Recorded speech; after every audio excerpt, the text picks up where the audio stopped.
একটা প্রবাদ আছে না, বন্যেরা বনে সুন্দর আর শিশুরা মাতৃ করে।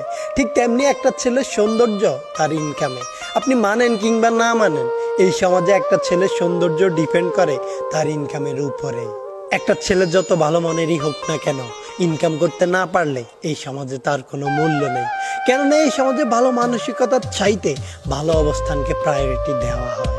ইনকাম থাকলে ছেলেটা পরিবারের লক্ষ্মী সন্তান, ভাই বোনের আদরের ভাই, আর শ্বশুর শাশুড়ির মেয়ের উপযুক্ত জামাই।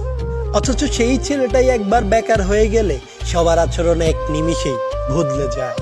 ইনকাম করার কারণে যে এই ছেলেটা সবার চোখে হিরো বনে যায়, ইনকাম বন্ধ হওয়ার পর সেই ছেলেটাই সবার কাছে ভিলেন রূপে আবর্তিত হয়।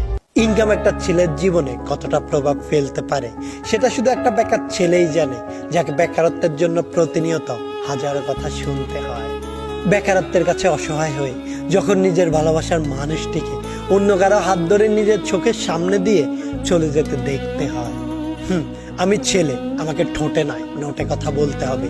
তাই আজকে টাকার জন্য যেই জিনিসগুলো হারিয়েছি তার জন্য কান্না নয়, এই কষ্টগুলো নিজের ভেতর জমিয়ে রাখবো। আর যেদিন অনেক টাকা কামাবো সেদিন কষ্ট দেওয়া মানুষগুলোকে জমিয়ে রাখা কষ্টগুলো দ্বিগুণ রূপে ফেরত দেব, ইনশাআল্লাহ।